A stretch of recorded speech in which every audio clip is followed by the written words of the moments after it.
औज़ुबिल्लाहिमिनश्शैतानिर्रजीम बिस्मिल्लाहिर्रहमानिर्रहीम। Dear students, assalamu alaikum wa rahmatullahi wa barakatuh. Rabbi इश्रह ली सदरी व यस्सिर ली अमरी वहलुल उक़दतम मिन लिसानी यफ़क़हू क़ौली रब्बि ज़िदनी इल्मा अल्लाहुम्मा इन्नी अस्अलुका इल्मन नाफ़िअ व रिज़्क़न तय्यबा व अमलन मुतक़ब्बला अल्लाहुम्मा अल्लिमनी अल-किताब वल हिसाब अल्लाहुम्मा ज़क्किरनी मिन्हु मा नसीतु व अल्लिमनी मिन्हु मा जहिलतु अल्लाहुम्मा ख़ुज़ बियदी। फिर बच्चों, आज हम लोग physics 9th class chapter number 1 का लेक्चर नंबर 21 स्टार्ट करने जा रहे हैं। और आज के इस लेक्चर में हम लोग जो गुफ्तगू करेंगे, जो हमारी बातचीत होगी, वो स्क्रू गेज के यूज़ के ऊपर होगी। What is the method to use the screw gauge, क्या स्टेप्स हैं, आइए ज़रा उन स्टेप्स को भी देखते हैं और फिर आगे बात करेंगे। तो ये स्टेप्स दिखाने से पहले अगर मैं आपको एक वीडियो जो है वो दिखा दूँ तो मुझे लगता है कि आपको बात कुछ ज़्यादा समझ आएगी। ठीक है, तो this is a video on the use of screw gauge. Yes, YouTube से मैंने ये वीडियो जो है वो ली है और आप भी देखें, बंदे बनाई है, जिस बंदे ने माइक्रोमीटर स्क्रू गेज, उसको दवाई नहीं। Click on the links provided.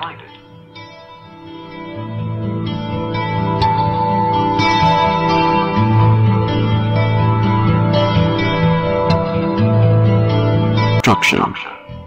Micrometer screw gauge is an instrument used to measure the diameter of a thin wire or the thickness of a metal sheet up to an accuracy of the third decimal place of a centimeter. ठीक है जी, तो centimetre की third decimal place है, मतलब उसका 1000वां हिस्सा, लेकिन जो मिलीमीटर है उसका कौन सा 100वां हिस्सा। The screw gauge has a U-shaped frame with a flat end A called the stud. There is a long cylindrical nut at the other end. The nut is threaded from inside. There is a screw with a flat end B that can move inside the nut by rotating a hollow cylinder or thimble provided at the other end. A reference line graduated in mm is drawn on the cylinder attached to the nut. This reference line is called the main scale. The hollow cylinder or the thimble is also graduated and is divided into equal parts, generally 50 or 100 parts. This graduated part of the hollow cylinder is known as the head scale or the circular scale. ठीक है जी, इसको बच्चा circular scale कहते हैं। ये वाला part जो है, this is the circular scale, this is the main scale, ये थिम्बल है। अब ये रैचेट की बारी है। There is a ratchet attached to the screw by a spring. The ratchet is used to turn the screw. ठीक है, जब आप रैचेट को घुमाएंगे तो जो आपका स्पिंडल है, ये जो स्क्रू है, ये आगे मूव करेगा, ये पीछे मूव करेगा।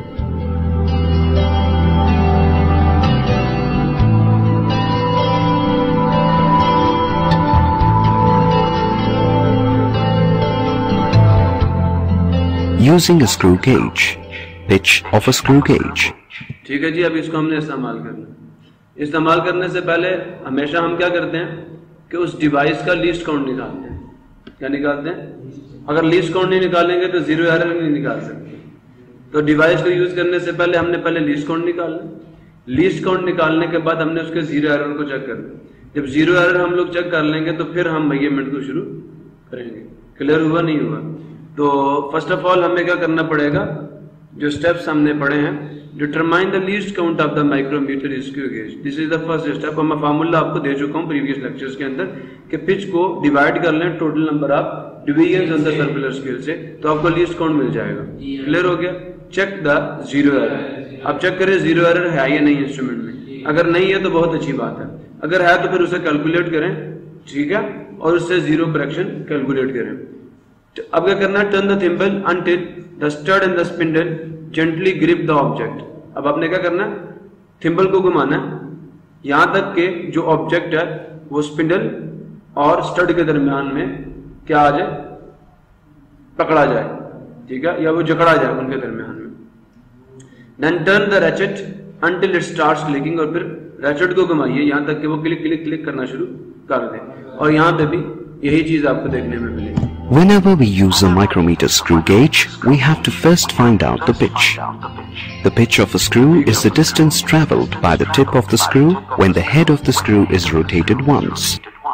ठीक है जी, अगर हम एक रोटेशन दें, कंप्लीट रोटेशन किसको, सर्कुलर स्केल को, तो ये हेड जितना मूव करेगा, चाहे आगे की तरफ या पीछे की तरफ, that distance that is travelled by the head और this spindle, that is called the pitch. ठीक है, that is the pitch is the distance between the two consecutive threads on it. In order to determine the pitch, rotate the screw 5 times. ठीक है, तो अगर आप चाहते हैं कि आप इसकी पिच फाइंड करें तो स्क्रू को 5 दफा घुमाएं. थिम्बल को कितने दफा घुमाएं? 5 दफा. और 5 रोटेशंस में ये स्पिंडल कितना आगे जाता है वो डिस्टेंस भी कैलकुलेट कर ले. मेरी कुछ बात समझ आई नहीं आई? तो ये number distance move by the main scale 5 millimetre, number of rotations कितनी हुई? 5 है. तो जो डिस्टेंस है उसको रोटेशंस में डिवाइड करें. 5. Pitch is equal to distance moved by thimble on the main scale. ठीक है, मेन स्केल पे थिम्बल ने कितना डिस्टेंस मूव किया उसे ऊपर रख लें और नंबर ऑफ रेवोल्यूशंस या रोटेशन से इसको डिवाइड कर लें. अब जो डिस्टेंस मूव किया थिम्बल ने वो कितना? 5 मिलीमीटर है, और जो नंबर ऑफ रोटेशन है वो भी क्या है? 5 है. अब 5 को 5 से डिवाइड करोगे तो रिजल्ट आ जाएगा 5 मिलीमीटर. 5 मिलीमीटर से कैंसिल हो जाएगा, तो रिजल्ट आ जाएगा क्या? 1 millimetre by number of revolutions. That is equal to 1 millimeter. Result is 1 millimeter. Moved by the tip of a screw gauge. अब हमने लीस्ट काउंट फाइंड करना है. पिच फाइंड कर ली, पिच के जरिए से हम क्या करेंगे? लीस्ट काउंट निकालेंगे. पिच को ऊपर रखेंगे, डिवाइड करेंगे total number of division on the circular scale से. क्लियर हुआ नहीं हुआ? Least count of a screw gauge. Least count of a screw gauge is the smallest distance moved by the tip of the screw when the screw turns through one division. Least count is equal to pitch by number of divisions on the circular scale. Okay? तो pitch ऊपर रखेंगे और number of division in the circular scale से divide करेंगे, हमारे पास result आ जाएगा. ठीक है, अब जो हमारे पास पिच है वो 1 मिलीमीटर है, जो कि अभी हमने निकाली थोड़ी देर पहले. अब हम उसको क्या करेंगे? Number of division in the circular scale जो कि 100 है उसे डिवाइड कर देंगे. ठीक है, उससे डिवाइड कर देंगे, रिजल्ट आएगा 0.01 millimetre. Determination of the zero of the screw gauge. Determination of the zero error of the screw gauge. Determination of zero error of a screw gauge. At times, on bringing the flat end of the screw in contact with the stud, the zero of the circular scale does not coincide with the zero of the main scale. Okay, बात समझ आई? जब stud और spindle दोनों को inside कर जाए एक दूसरे के साथ, तब अगर zero of the circular scale and the index line एक दूसरे के साथ क्या करते हैं? कोइंसाइड नहीं करते. ठीक है, ज्वाइन नहीं करते. तो this is the mechanical error. ठीक है, and this mechanical error is said to be the zero error.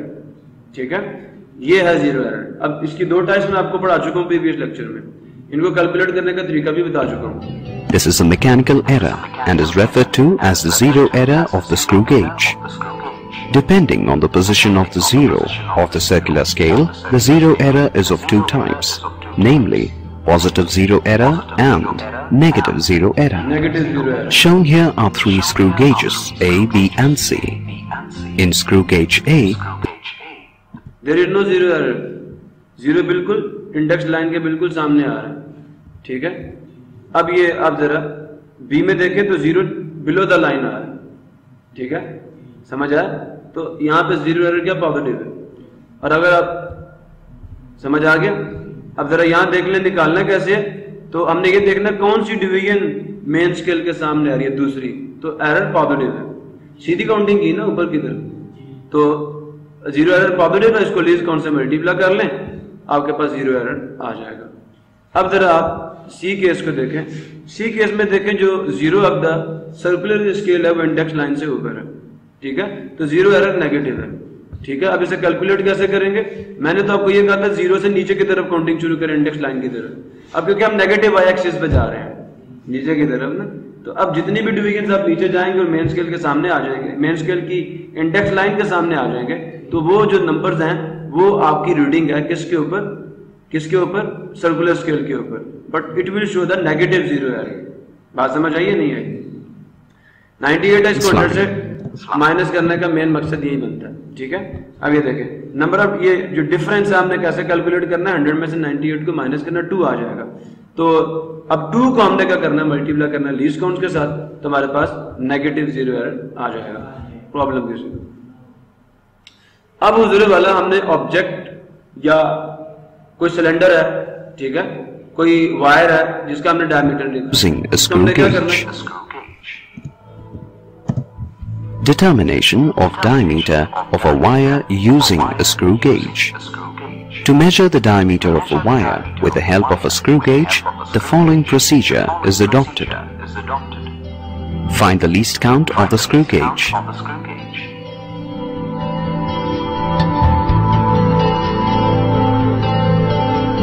Now check whether the screw gauge has a zero error or not.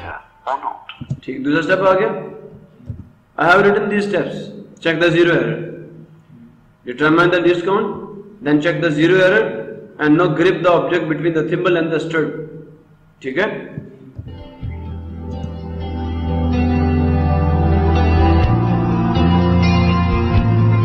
least count से multiply किया, positive zero error आपके पास। अब ये table बनाना है आपने, serial numbers 4 readings लेनी है आपने, डिफरेंट पोजीशंस। ठीक है, समझ आया नहीं है? अब ये मेन स्केल रीडिंग होगी, ये सर्कुलर स्केल रीडिंग होगी। मेरी कोई बात समझ आ रही नहीं आ रही? Any problem? Main scale reading plus circular scale reading multiply least count, आपके पास ये मेजर्ड वैल्यूज आ जाएंगी। मेरी बात समझ आ रही नहीं आ रही? फिर जो आपकी ऑब्जर्व्ड वैल्यूज जो हैं वो आपने यहाँ लिखते जाना है। अब जब आपकी 4 ऑब्जर्व वैल्यूज आ जाएं, उनको ऐड करके 4 पे डिवाइड करके एवरेज वैल्यू निकालनी। ठीक है, समझ आया नहीं है? लेकिन एक चीज रहती है, वो ये कि जैसे जीरो एरर आया हुआ है यहाँ पे, तो आपने इसको अपनी रीडिंग से क्या करना है, माइनस भी करना है।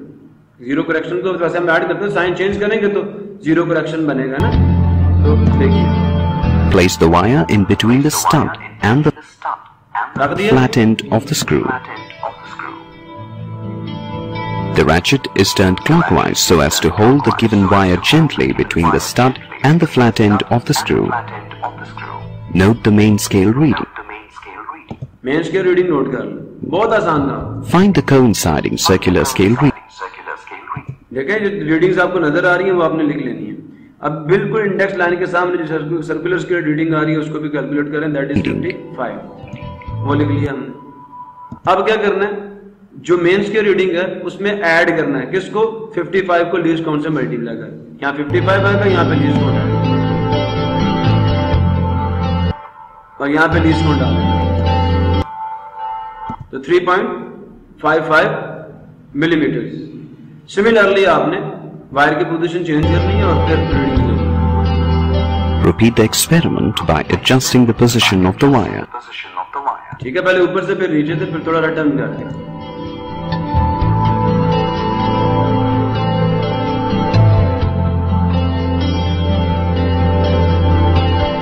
कोई प्रॉब्लम?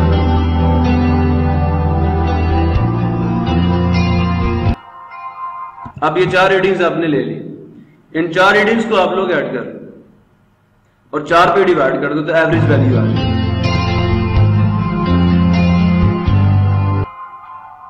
एवरेज डायमीटर क्या, समझ आ गया?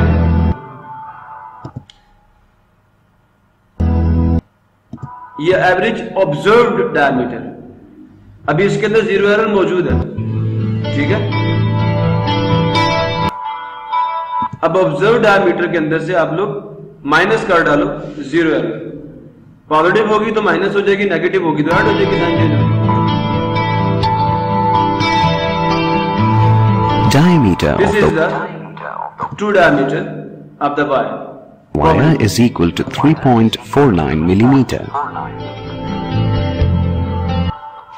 अब स्क्रू गेज कहां पे अप्लाई होता है हमारी जिंदगी, कहां पे हम इस्तेमाल करते हैं हमारी जिंदगी में? स्क्रू गेज कहां पर इस्तेमाल होता है, समझ आ गया? Applications of a screw gauge. A screw gauge is used to make more accurate measurements of dimensions of objects. In engineering industries, thickness and diameters of objects are found out using the screw gauge.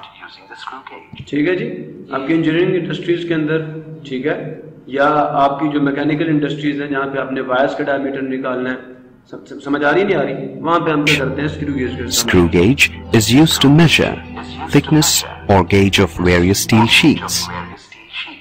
ठीक है जी, steel sheets का gauge major करने का। Clear हो गया? मतलब उनकी मोटाई of discs, cylindrical bars and plugs. Thickness of plywood used in carpentry. Okay?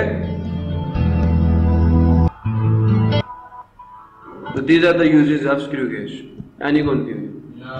So जनाबे अली, सारे स्टेप्स तो आपको समझ आ गए। पहला स्टेप क्या था? Determine the least count of the micrometer screw gauge. फिर हमने जीरो एरर कैलकुलेट किया और फिर क्या किया? प्लेस कर दिया या ग्रिप कर दिया उस ऑब्जेक्ट को जिसकी हमने लेंथ या उसका डायमीटर मेजर करना था between the spindle and the stud. So point का turn the thimble until the stud and the spindle gently grip the object. अब यहां से शुरू कर लें, grip the object between the stud and spindle. समझ आ रही है? By turning the ratchet until it starts clicking. Any problem? No. उसके बाद जी note down the main scale reading at the edge of thimble. आपने मेन स्केल रीडिंग जो है वो नोट डाउन करनी है जो आपको नजर आ रही है मेन स्केल के ऊपर। ठीक है, क्लियर हो गया? फिर आपने कहना note down the circular scale reading in front of the index line of the main scale. बस फुल स्टॉप। आगे वाला स्टेप ये बना लें,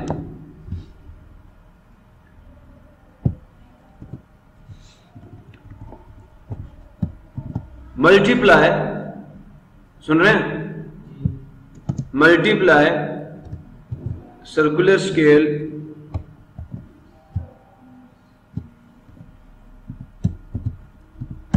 रीडिंग, ठीक है, विथ लीस्ट काउंट, ठीक है, and add it to the main scale reading to obtain the observed length. समझ आ नहीं है? To obtain the observed length of the given object. If zero error exists, then use zero correction factor to correct the measurement or to obtain the true value or the original value. Repeat this process 3 times. Any problem? No. So इसी के साथ बच्चे जो method to use the vernier, method to use the screw gauge है वो हमारा cover हो गया। ठीक है, तो मिलेंगे नेक्स्ट लेक्चर में। ठीक है, लेकिन उससे पहले एक डेफिनेशन बताना चाहता हूं। एक और definition, range of the measuring instrument क्या होती है? तो जो मिनिमम लेंथ आपका इंस्ट्रूमेंट निकाल सकता है उसको हम क्या कहते हैं? Least count. जो मैक्सिमम लेंथ आपका इंस्ट्रूमेंट निकाल सकता है वो उसकी रेंज होती है। The maximum length which can be measured with the help of A measuring instrument is called its range. Clear हो गया? सो मिनी एक्सरसाइज है, what is the least count of A screw gauge. एक screw gauge का least count क्या होता है ये आपने लेबोरेटरी में जाके देख के मुझे बताना है। What is the pitch of your laboratory screw gauge, ये आपने देखना है, उसकी पिच क्या निकाल के मुझे बताना है। What is the range of your laboratory screw gauge, ये लेबोरेटरी में जाके फुलफिल करने वाली आपकी मिनी एक्सरसाइज है जो कि हमने पहले भी फुलफिल की हुई है। अच्छा, लास्ट क्वेश्चन देखें, which one of the 2 instruments is more precise and why? तो screw gauge is more precise because its least count is smaller than that of the vernier caliper. जिसका लीस्ट काउंट सबसे कम होगा वो ज्यादा precise होगा। Clear हो गया? यूजफुल इंफॉर्मेशन जी, least count of ruler is 1 millimetre. ऐसा ही है? नहीं समझ आया? एंड दिस लीस्ट काउंट और it is 0.1 millimetre for vernier callipers. ठीक है, and 0.01 millimeter for the micrometer screw gauge. Thus, measurements taken by the micrometer screw gauge are most precise than the other 2. क्यों? Than the other 2. इसकी क्या वजह? क्योंकि उसका least count सबसे कम है। जब लीस्ट काउंट सबसे कम होगा तो मेजरमेंट सबसे अच्छी देगा। ठीक है, प्रॉब्लम किसी को। उसके बाद जी हमारे पास जो है वो मैथ्स मेजरिंग इंस्ट्रूमेंट्स को हम लोग जो है पढ़ेंगे। तो तब तक के लिए अल्लाह हाफिज। पाकिस्तान जिंदाबाद।